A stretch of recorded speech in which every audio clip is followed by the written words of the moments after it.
I think no matter what, as long as you're happy with yourself and you can look into yourself in the mirror every day, and you can accept that person. You don't have to love yourself every single day, but it's good that if you can. There's a great line: if you can't help someone today, don't hurt them, and that's kind of my line. It's the ins and outs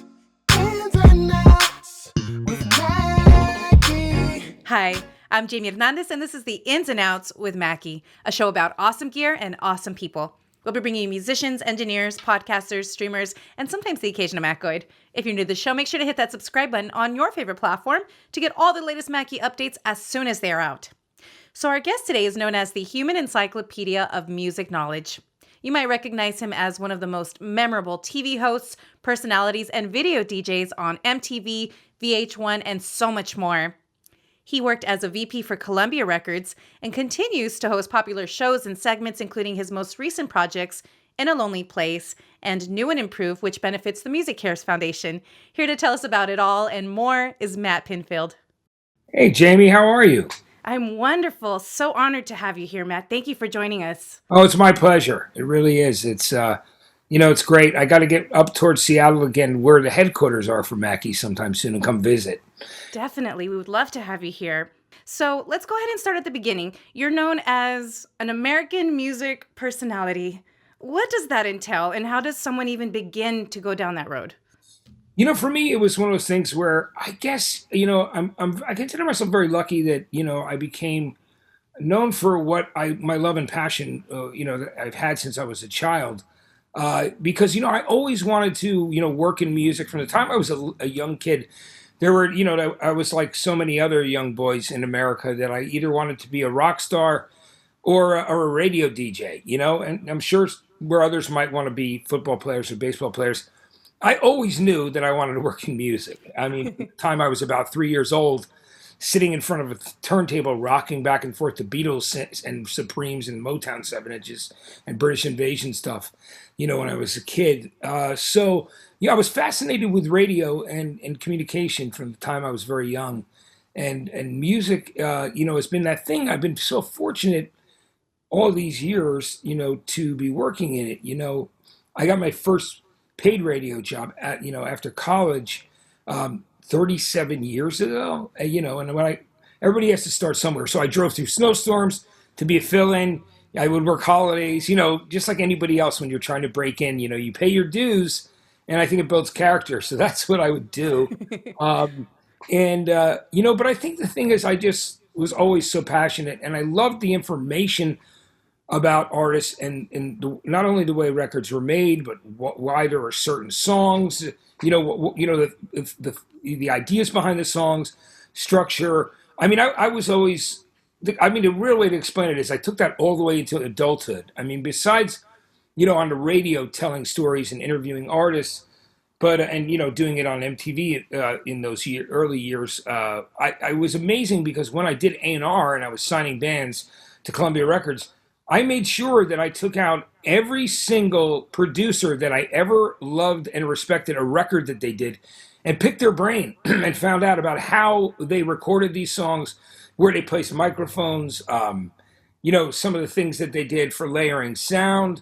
And I would literally it was a beautiful education that I just went after, you know what I mean? And it's one of those things where they become well-rounded, with musical knowledge. One thing I read about you that you do that I love, and I don't hear about that much, is when you have an album, you love to explore the B-side. You don't just want to hear the hits. You want to read the tray and read everything about that. So that's really awesome to think. Why do you feel that is so important? Well, I think what happened with me was because, my dad was a school teacher. He built my first stereo actually by hand. He was he was really bright. I mean, he knew his way around. He could build things and knew his way around electronics. So he bought the components and he shellacked wood and he built this thing because we didn't have a lot of money. My dad was a school teacher, although he was educated as a physicist. So, he was super bright. And he knew my love and passion for music. And we didn't have that much money because teachers didn't have a big salary. They still don't get the appreciation they deserve. But he knew how much I love music, and he really wanted to support my passion for that. So the other thing was, we didn't. In order to buy records when I was a kid, 45 RPM records and albums, I had to mow lawns and deliver papers. So I grew to appreciate every piece of vinyl that I got as a kid. It wasn't just handed to me. So the idea of the B side is that you have this record, and you you didn't have everything. You had to pick and choose what you bought, as you do, and so that I would always make sure that I listened to both sides of that record. And sometimes you would find a song that was on the album that was amazing, that wasn't necessarily the hit single, but was this great album track that they stuck on the B side of a record. And years later, of course, on cassettes and on CDs, they were called bonus tracks. Or it might be some song that was just literally only released as the B side of a record. And I found some incredible gems that way. And I ended up inheriting also from my brother's first wife, who grew up, who was older than me, and grew up, being a young teen in the years of the British invasion, and then like all those eras of the '60s. She'd given me her entire collection of 45s, so I studied all of those as well. And I was like, I found so much great music, like a Buffalo Springfield single with a B-side that Neil Young wrote and sang. For me, it's just a love for music. It's an absolute tribute to the power of song, the power of music and sound. And for me, I just continue to have that same hunger that I had when I was a kid. I still look for great music all the time. And so the thing, if you want to know how that whole thing started with like the whole music encyclopedia thing, I mean, people knew that I knew a lot about music from the time I was doing college radio at Rutgers University, and I was spinning in alternative nightclubs, because at that time it was like the dawn of post-punk and new wave. So it was like, Depeche Mode, New Order, the Smiths, the Clash, and all that kind of stuff that was out at the time. And I was spinning that in nightclubs. It was, a lot of music that I loved, and it was a very exciting time. So I certainly was always involved in music. I mean, that's how I supported myself before I really could work full time in radio. I supported myself spinning in nightclubs. That's what I did. And the drinking age was 18 when I started, so I could start really young in the nightclubs. Wow. But it also, the whole music encyclopedia comment started at MTV with a guy named Louis Largent. He used to be the music director of K-Rock in Los Angeles when it was really the K-Rock that broke records, and like kind of when it was in its real heyday.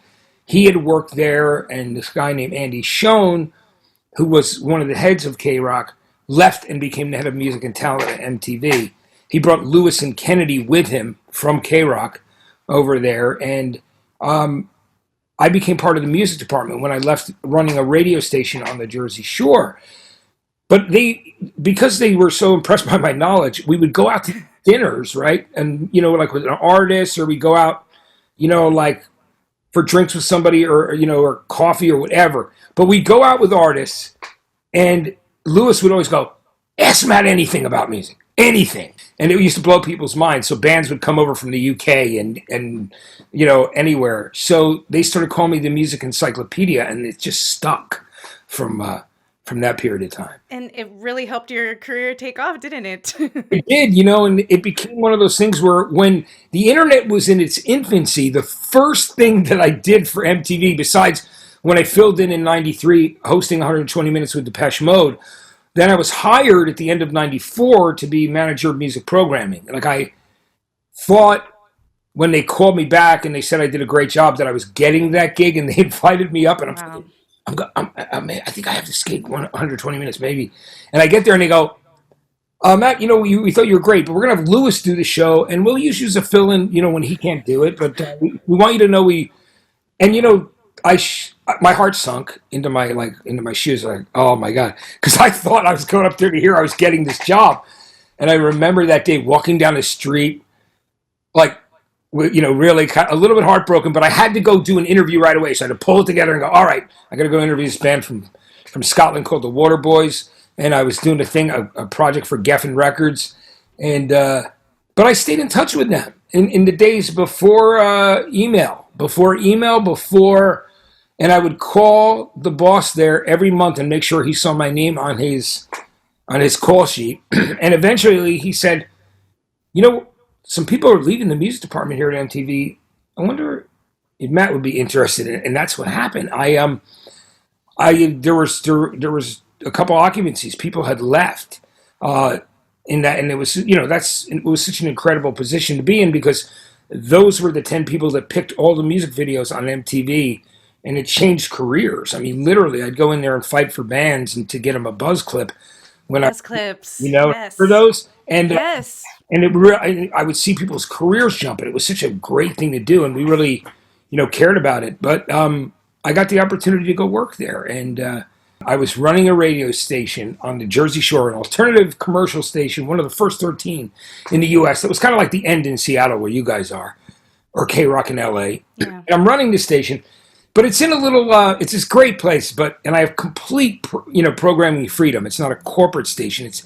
It was individually owned, and it was huge on the Jersey Shore, and won like awards for Station of the Year in Rolling Stone, and I won these two back-to-back years in the early 90s of like 90 and 91, Music Director of the Year for the country. And that's how I ended up eventually getting that opportunity to work at MTV. But the funniest thing was that I knew I'd gone up for the interview to be in the music department, and I knew they were going to make a decision. And I knew that the boss was going to call me on this one day, but the thing about our radio station was it was in a house, and the owner lived in the house. So there were 3 phone lines only. So like you get one for requests, one for business, one for sales, and they all like rang through the same 3 numbers.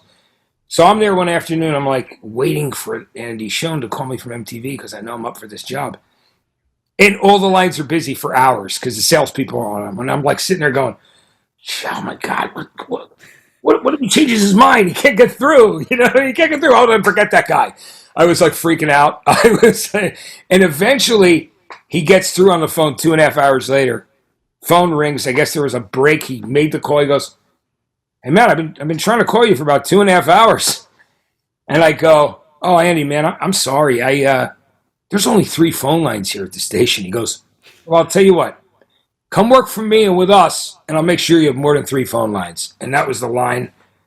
Everything changed in my life that day when I got hired at MTV. And that was, and I remember it was pretty amazing because, I was on the Jersey Shore. So obviously Bruce Springsteen was a huge fan of the station because he listened to everything. And he called my bosses at MTV after I went there, which I found out from them. They go, Bruce called up to make sure we were looking out for you. And I go, what? I was like totally. Oh, man. So that was incredible. And I waited 7 years to thank him when I was working at Columbia Records at his label.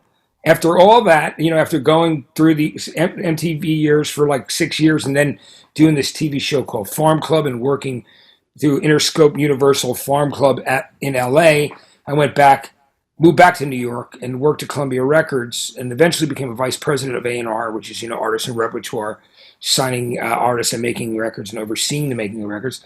So because I was promoted to vice president, when Bruce brought in The Rising, you could be in the Sony Club in the top thing for a small meeting with Bruce where he brought the album in and played The Rising for everybody. And afterwards, we had lyric sheets on each chair. And then he came out after the album was played, and everybody got to kind of shuffle by him to say hello. And I kept on, I go, Bruce, I want to thank you, man. 7 years ago, you made those phone calls, and then you stopped by MTV, and you said those really nice things, and I just want to tell you how much I appreciate that. He goes, oh, don't worry about it, Matt. No problem. He goes, what do you think of the album? He's so unassuming, you know what I mean? He didn't it was what he wanted to do. It's amazing. It's amazing. So can you share with us what the transition from radio to television to now vice president of A&R, how was that? Well, it was interesting because I always wanted to do A&R. I was almost hired there was a guy interested. Now he runs the rebooted Arista Records. His name is David Massey. He's a British guy who signed Oasis and a bunch of other people. He signed Oasis here in this country. And his mom used to manage Lulu when he was a kid, that 60s icon. And he would get up and the Beatles would be like in his living room. And it was just like a regular day. You know what I mean? Like, Cool. so, but David was interested in hiring me to do A&R because I always wanted to make records too. It was like something that I wanted to at some point explore and have the opportunity to do.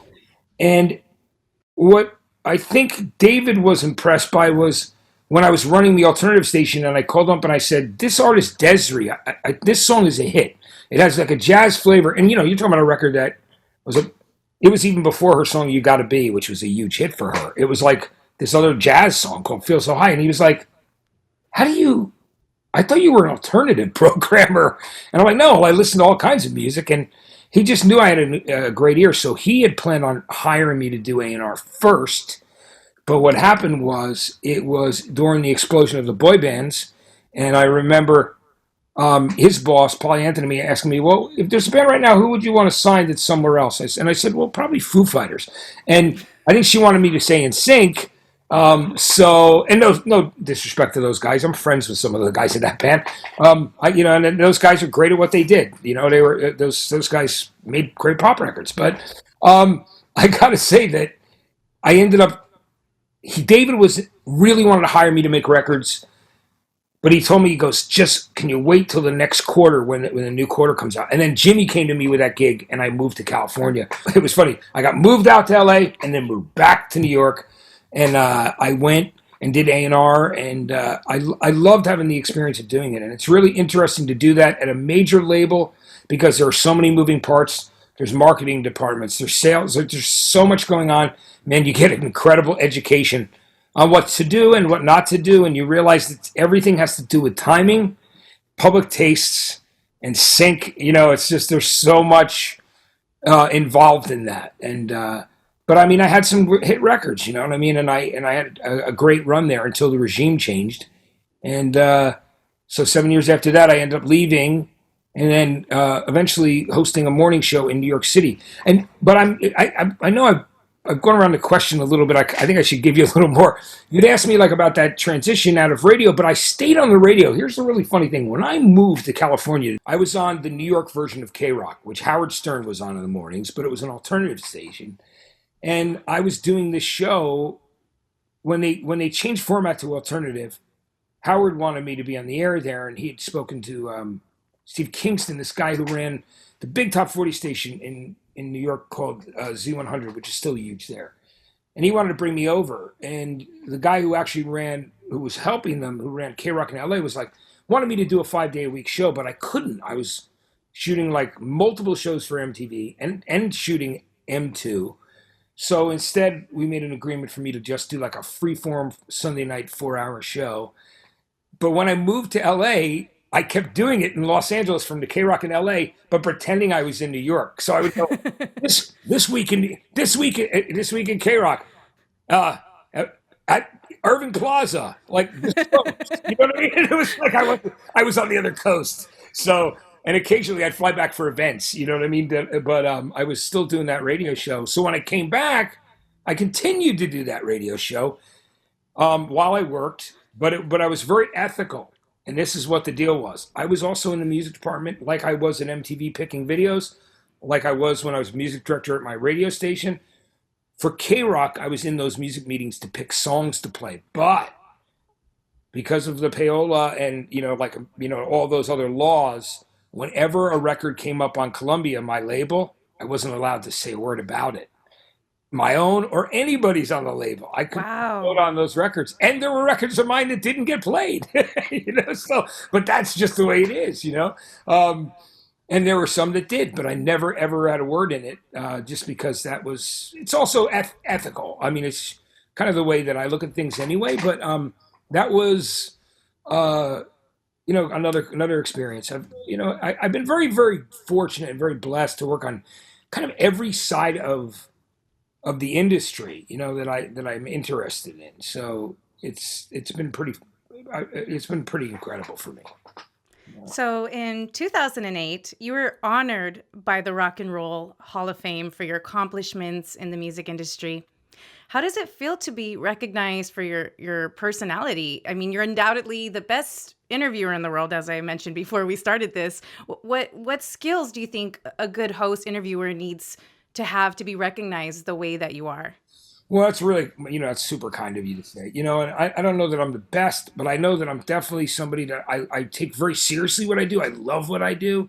I love to do interviews. I'm blessed. I've done thousands of them and interviewed almost every hero that I've ever had in music, and people from every genre, from rock and hip hop to jazz, country. I've interviewed a lot of people, and it's very kind of you to say. But I think the thing that's really, first of all, it was an incredible honor when they asked me to come to speak at the Rock Hall, and they were going to honor me that night. It was amazing. They flew us in, and then I spoke and was interviewed by the Rock Hall, and they showed a big video presentation of all these different things that I had done, and it was really amazing for me. I considered it. It was it blew me away. I was.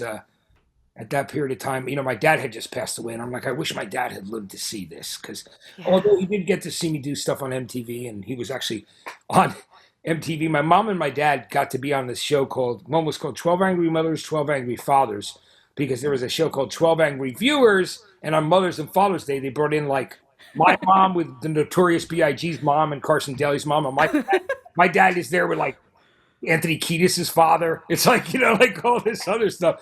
But Oh my my dad had gosh. passed away that year. But it was an incredible experience. I'm really grateful that they felt to do that they thought to do that. And one of the most interesting things was they put a sign up that says 120 minutes with Matt Pinfield, a big sign in the Rock and Roll Hall of Fame, in their Rock on TV exhibit, and I didn't know about it. So this is like a few years ago. I'm looking on Facebook, and somebody from my hometown goes, "Oh, look, hometown boy makes good. Look at this great picture of Matt's name on the wall at the Rock and Roll Fame." And I'm like, "It is." Besides, because of that display, and it's really this giant sign that's like this rubber acrylic wall hanging thing that's really cool. And I was like, at some point, I've got to go take my picture with that thing. But at least somebody Yes. took a picture for me. But the Rock and Roll Hall of Fame, I'm glad I get to vote on it every year. I mean, it's obviously no award show is without controversy and under the microscope. But I think they do a lot of great things, and they have done a lot of incredible things.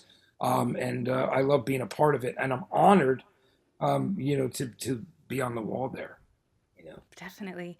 And so, with all the music knowledge you've gained over the years and experience, you published a memoir. Congratulations on that. All these things that I've done, my insane, improbable rock life, which may ring a bell for anyone who's a fan of the Killers. What inspired you to put your stories into this memoir? It was one of those things where for a long time people were like, "Man, you've got the greatest stories. You got to write a book." And it was like it'd be like the Pearl Jam guys would say to me, I remember Jeff Ament going to me, man, why haven't you written a book? He goes, and then I would hear this, from Jack White, or just people would musicians would always tell me, because I would tell them a story, or we'd be hanging out, and they'd say it's time for you to write a book. So I finally decided that it might be time to do so. So I reached out to Danny Goldberg, who's the guy who managed Nirvana with John Silva, and worked with Led Zeppelin. He was like he had a PR and traveled with them on their plane. And he manages Steve Earle now, but he's done so many things. He's been the president of Atlantic Records, and Danny and I had become good friends. He was promoting his own book, his first book. He recently wrote one about him and Kurt Cobain, but he had a great book called Bumping Into Geniuses, and he came up to do my morning show in New York City, because in 2008 to 2011 I was doing a morning show in New York on an alternative rock station there, and we had Danny up to talk about his book. And as we're there talking, he goes, why haven't you written a book yet?" And he wasn't being patronizing. Danny's a really straightforward guy. I mean, he's known for just being totally honest. And at one point, I reached out to him. I said, I've been thinking about maybe it's time to do so. So Danny's published many books, and I said, what do you think is the best step? He goes, well, why don't you do this? Why don't you put together a few sample chapters? Doesn't even have to be the whole chapter, but through a few samples of what these chapters would be like. He goes, do that, send it to me, email it to me, and then I'll go through it and I'll kind of give you some advice on what to do. So I did that. I sent it to Danny, and Danny is such a good guy. I mean, he obviously didn't have to help me if he didn't want to, and he never asked me for anything. The most unbelievable thing was he was basically kind of like unofficially managing me through this project and not asking me for a single dime. So when I did get the book deal, the minute I got my advance, I sent him a check right away because I of course believe in following through for anybody who's done anything really good for me. And yeah, Danny introduced me to his literary agent, and he goes, I'm going to be honest with you. She doesn't candy coat anything. If she doesn't think she can sell this book, there's no interest.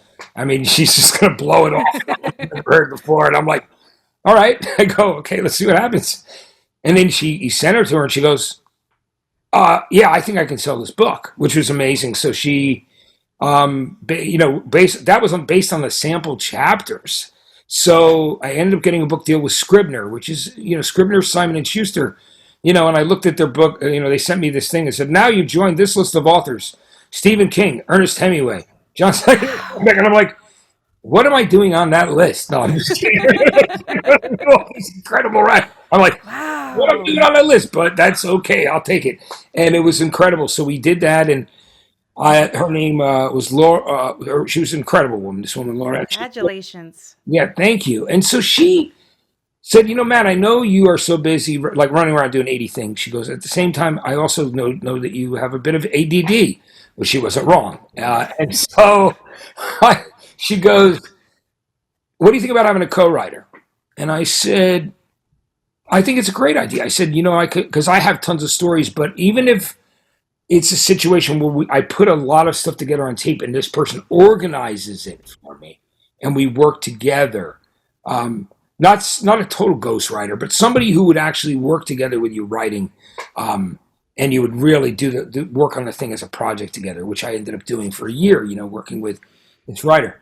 She recommended threw one name by me, and it was somebody in one writer, and then she goes, what about Mitchell Cohen? I go, Mitchell Cohen? I go, Mitchell Cohen and I got laid off from Columbia on the same day.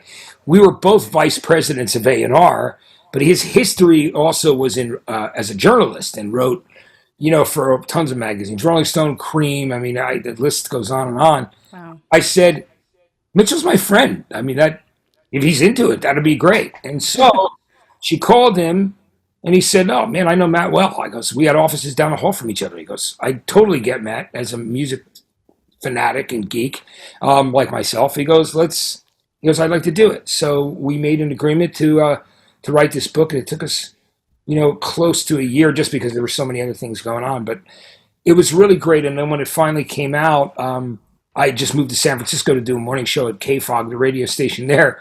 So my life was kind of uprooted, and I was trying to do like a book tour, as much of one as I could do. But I was very grateful that the reviews of the book were pretty incredible. And I got a lot of great endorsements on the book, like Clive Davis and, Robert Sheffield from Rolling Stone, and Anthony Bozo has written a bunch of music biographies. I'm really grateful that people have really responded really well to the book. I've gotten incredible responses, and Amazon, I looked at their rating, and it's like a 5 out of 5 star. And I thought, I didn't write all those reviews, so no, Right? or any of them. But I'm just really grateful I had the opportunity to write that book and tell that story, because I know there's so many people out there that are like me, are huge music fans, and there are people that have gotten to work in the business. But the message of the book is that it's my love affair and my absolute love for music, and that how blessed and lucky I am to have been able to work in it and work and meet many of my heroes and work with them. And there's incredible stuff. There's a chapter on me and David Bowie, where I officially A&R his Heathen record with him, like after it was already recorded, but convinced Bowie to, change some songs around, like just crazy stuff, that the stories in there. And of course the Killer story is true because, the song was written because, what happened was I was trying to sign the Killers. I ended up losing the band to Island Def Jam because, Lear Cohen was ready to sign the checks. And I'm like, I'm only a VP. I'm not the guy signing the checks. But it was close between us. But I mean, the consolation prize was they wrote, Brandon Flowers wrote that song, All These Things That I've Done About Me. And it was inspired by the night we met. I watched the Killers play in Ronnie Vannucci's, the drummer's parents' garage. Wow. And they already had Mr. Brightside written, and they'd already had Smile Like You Mean It and all these songs. And they were like really feeling their way through becoming a live band. But they were all working as like one of the guys in the band was running urine for sporting events in Vegas. The other one was working at one of the Vegas like Elvis chapels. And Brandon Flowers was a bellboy. I mean, they were all like doing what you would do in Vegas, for jobs. And after we had dinner the first night, I said to the table, I go, hey, anybody want to drive me back to my hotel? Because I flew in there just to see them and see them play in their garage and then, to try and talk about them signing with Columbia. We were driving back and I remember we got in his car and he had an AMC, his old car, because, he was a bellboy and he didn't have that much money at the time. So he didn't even have a CD player. And this is like early 2000s, where a lot of people still, at this point, had CD players in their cars. He had two Beatles cassettes. And I tell the story in the book that it's, he had Beatles 62, 66, which is like an early greatest hits, and the Help soundtrack for the movie Help. And he goes, which one do you want to listen to? And I go, let's listen to Help. And then he and I sang top of our lungs, like down the strip until he got to my hotel at the Las Vegas Hilton. So Monday night, it was very, very quiet there. And we sat at the bar, and I was kind of going through a real problem in my relationship. My marriage was struggling.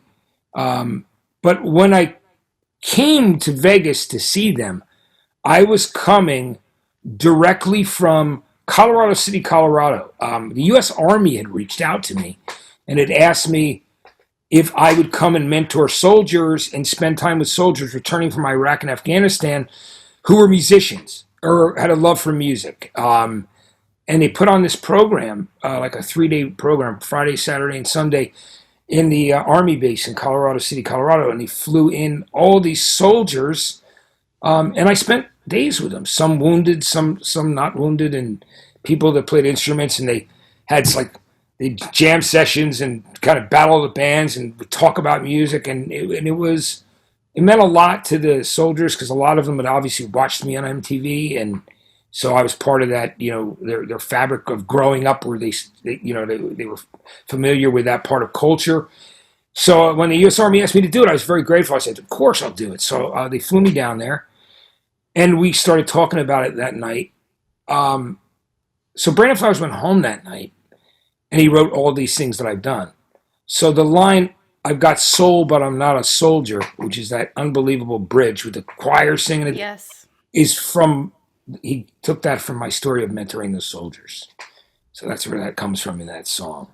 And That's then amazing. and the other verses are about me going through some midlife struggles of marriage and whatever else it was. Just kind of, some abstract ideas he took from our conversation. But, I'm very grateful. It's one of their most well-known songs, and it's an anthem. And, they consider it one of the greatest bridges of all time. I once saw like a post, a meme. It says, the greatest bridges of all time, and it'd be like the Brooklyn Bridge or whatever, the Golden Gate Bridge, and then I got sold, but I'm not a soldier.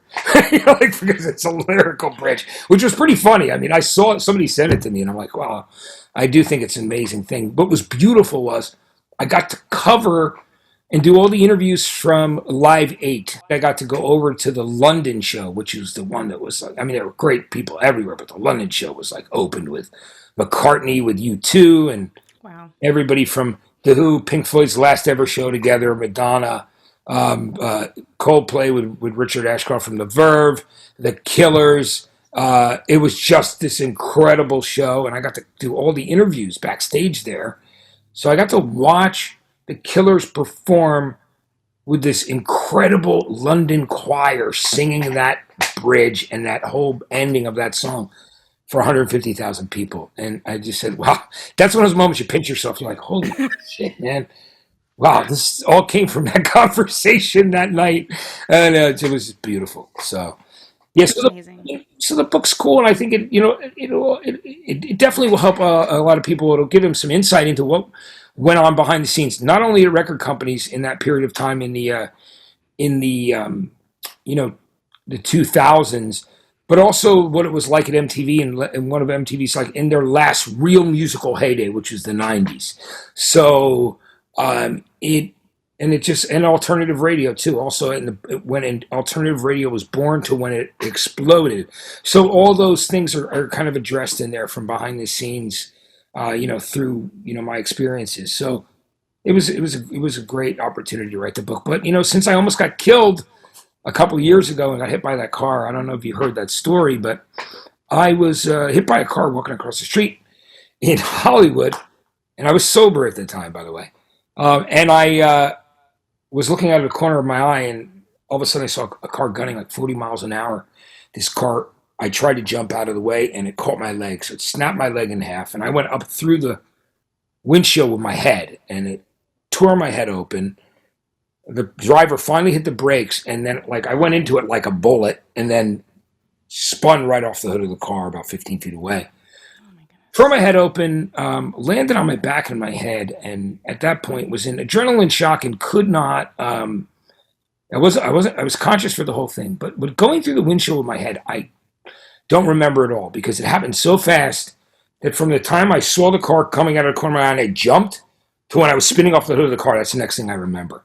So that's how quickly, my body moved like a bullet. And I am so blessed and grateful to be alive that when those EMS guys came and asked me if I could feel my toes, and I said yes, and they go, "You're an absolute miracle." They go, "We've never seen anybody survive a hit like that or at least be paralyzed." So I've got a lot of reasons to be grateful. And so that'll be in book 2. You know what I mean? I think there will be a second book. It's some kind of a redemption there. You know what I mean? It was unbelievable to survive it. But, I'm grateful, man. Every day I'm healthy now. I learned how to walk again in 8 months. I didn't let it stop me. I was still going out to shows on a walker, I was, and I just did a lot of physical therapy. And, now I feel a lot better. And I'm sober right now about 10 and a half months. And I feel really the best I've ever felt. So Congratulations, Matt. I mean, you look awesome. We're so glad that you're here with us and you're healthy and you're well. You're often, like I said earlier, you're often referred to as the human encyclopedia of music knowledge. We've discussed that a little bit. In the 90s, there was a TRL segment called Stump Matt. So we put together some quick music trivia questions to see if we can stump you. Are you game for that? yeah, I'm good for anything. All right, cool. Well, let's get started. The Mackoids have provided these questions for us. So, first question. In 1998, you interviewed Seattle's own Jerry Cantrell about his debut solo album named after the ghost town in Oklahoma his father grew up in. What was the name of that album?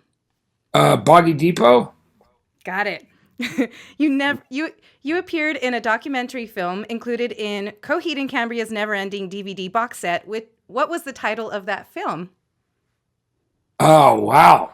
It was part of the Never Ender, but I'm not sure what it was called. Hint.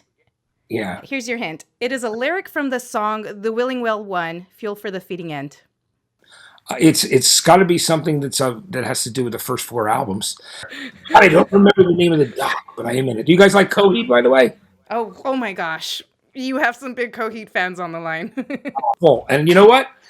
I have a tattoo of the dragonfly on my leg because I met with the guys just because I love them like brothers that I would get a tattoo of the dragonfly from Second Turbine Blade on my leg if either in Keeping Secrets or Good Apollo, which I was involved in both, Good Apollo 1, went gold. And they both did. But I waited 13 years to get the tattoo. So one day I was in Sacramento, California, and somebody said, "Oh, you want to get a tattoo?" I'm like, "Yeah, man, I'm getting... All right, I'm going to do the dragonfly." So I literally took pictures. I had them take pictures, and I was sending them to Claudio Sanchez and to Travis Stever and Josh and the guys. I like to let them know that I finally made good on my promise. But I love the band. And, I don't know if it's public knowledge, but, the song Wake Up, I actually named that song. The one that's... Really? I was I had vacation time coming up, and I was talking to Claudio and on the phone, and he goes, "Well, we're leaving for England and touring Europe. We got an extra bunk in the tour bus. Man, why don't you just fly to England and meet us for Reading and Leeds and London and just hit the road with us?" And I'm like, "Why not? It's a great idea." So I bought a plane ticket. I went. I met the guys in London at the Columbia Hotel. And then I proceeded to do the Reading and Leeds Festival with the guys. And of course, we're on the road, man. And, like occasionally we stay in hotels, but we stay in the bus a lot. And so we listened to Claudio would play demos that he wrote. And we had so much fun. I mean, I love those guys like brothers. And one night he plays Wake Up. And of course, every one of us were kind of at that period of time, except for Claudio. I mean, he, I think, was good with Chandra at the time, but the rest of us were all having troubles in our relationships, like everybody else in the band and myself. So Claudio played Wake Up as a demo, an acoustic demo. And me and Travis were in tears. We just heard the song and we were like, "God, that's so beautiful, man. That song is such an incredible love song." And we were literally in tears. But it didn't have a name. So I kept saying to Claudio, I'm like, "So when are we gonna record Wake Up? When are we gonna record Wake Up?" I kept calling it Wake Up so long, and you know how the Coheed songs are all titled of things. Maybe there's a hint of something in the title that's actually in the lyrics, right? But Yeah. so I go, "All right, Claudio. So what did you say you're gonna call the Wake Up song?" He goes, "Wake Up," because you just keep calling it that. So that was the deal. That's Wow. So the answer to that question was "The Fiction Will See the Real." So that's the title. cool. But I think you paid homage to them by the tattoo, so you don't have to worry about missing that one. I'm going to ask you one more question. What do Jimi Hendrix, Macklemore, and Nirvana have in common? They're all from one of my favorite cities, Seattle. There you go. That was too easy. Yeah. It's great. So now it's time for our ins and out takes, a rapid fire of random questions. It's the ins and outs, Takes. ins and outs Takes. with Mackie. So, all right, Matt, who have been some of your favorite people you have worked with so far? Oh, you mean as far as people that I've loved to have done some work related things with? Yeah. Certainly, David Bowie, U2 are two that I love in a big way. Foo Fighters, obviously Coheed you mentioned are just one of my favorite. They're just when on the record company side of things, I love those guys like family, and we became that. I was at Claudio's wedding, I've been Wow. but I've had great experiences doing stuff with everyone imaginable. And Foo Fighters, U2, I've done multiple things with as well. And Bowie being one of my heroes, having Bowie ask you to help him with set with for a tour, and also for having me in the studio and then back at his place asking me for like ideas while he's playing me tracks. And there's a great chapter in the book all about it. Those were just moments that are just unbelievable. They're real pinch me moments for things like that. So I've been very, very blessed, and I'm super grateful there. Definitely. So, what's better, being a big fish in a small pond, or a small fish in a big pond? You know what? I think I think that there is. I think both. There's value in both. I mean, you know what I mean. I was a big fish in a small pond for a long time in New Jersey. Certainly, I was like definitely had the biggest following of a club DJ, and was really kind of well known for, being a radio DJ in that area too. Small fish in a big pond. I mean, sometimes you can. I mean, who knows if that's what I am now? I mean, it's a big world we live in, right? So I don't know. For me, both sides of things are. I think no matter what, as long as you're happy with yourself and you can look into yourself in the mirror every day, and you can accept that person. You don't have to love yourself every single day, but it's good that if you can. But as long as you can say, "Hey, I didn't hurt anybody today," like I said, there's a great line. If you can't help someone today, don't hurt them. And that's kind of my line, Amen to that. So, if you could tell your younger self something, what would it be, Matt? Oh, I would have told myself that you're going to have an incredibly wild ride, young man. But I would also say, I would think twice about getting too familiar with drugs and alcohol. That's what I would tell myself.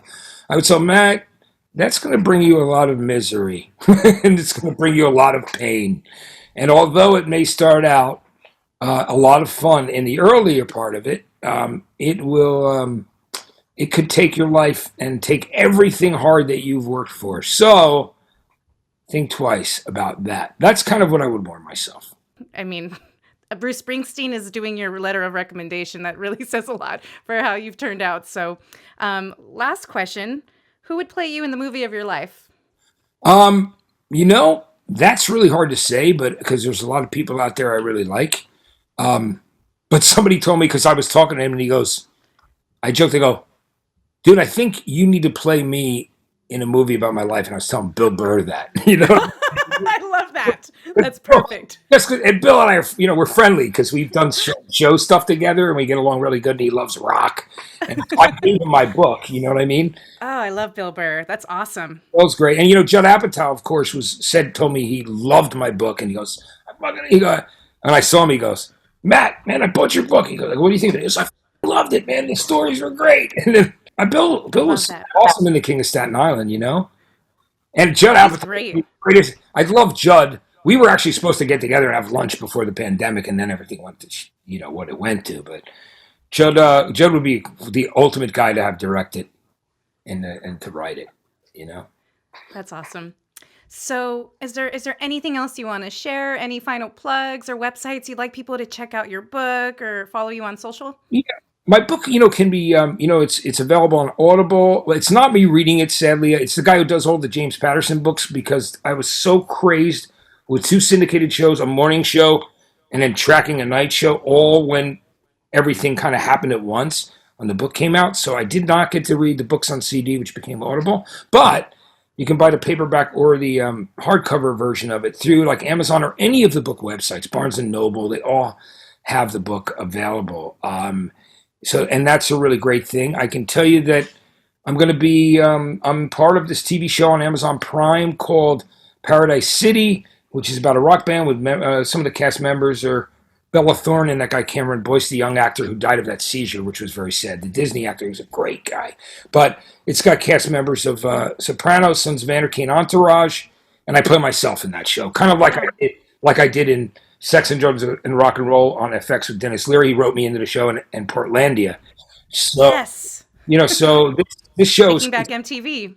yeah, right. That was a fun episode. So I'm shooting this other show called No Cover right now with like the judges are like Bishop Briggs, Alice Cooper, Gavin Rossdale, Lizzie Hale, and it's a music competition show, which is very cool. I have a show on KLOS in Los Angeles every Sunday night called New and Approved, and that show actually all the interviews from the show end up on the website. So if you want to see some of the interviews I've done recently, which press has picked up so many stories from my interviews, like Taylor Momsen recently, The Pretty Reckless, Corey Taylor, who you know from solo artist Slipknot, Stone Sour, Chris Robinson from the Black Crowes, Royal Blood, Aaron Jones from Seattle, just a ton of people. You can go to the 955klos.com and check that out. So yeah, I mean, there's always some stuff going on, and there's a new comedy podcast that will be released soon called Missed Riffs, and it's literally all fictitious bands, like fake behind the musics. It's a podcast that this company Audio Up produces, and it's me telling these stories of bands that don't exist, and artists, singers, and rappers, and country artists that don't exist, that all come along with real songs, and the songs are really comedy. They're really hilarious. So that should be coming out soon. So yeah, I've got so much stuff. I'm very blessed, and I'm busy right now, and I'm very happy about it. So before you go, who do you think we should invite on the podcast next, Matt? Oh my God! I mean, there's so many great people. Who would you like to invite? I mean, who were you thinking? Gosh, I saw you talking to Maynard recently. That was amazing. Yeah, Maynard and I have a long-term friendship. I love when Maynard's outgoing voicemail. It goes, "Hey, thank you for calling. Now you've given me the opportunity to ignore you and never call you back."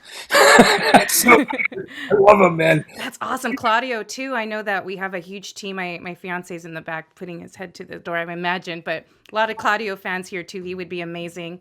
Claudio Yeah, would man. be great. You guys should reach out to his manager, Blaze James, and try to talk to him about it. Yes. Claudio would be amazing. Let's do that. No? Well, thank you so much again, Matt. It's been such an honor. I really appreciate you coming on. I wish you the best in the future, and I hope that we can stay in touch. See you up here in Seattle sometime soon. I love you guys. Thank you for being so kind and having me on the show. I really appreciate it. And I really Thank you. Thank you. it was really, really a pleasure to do this with you today.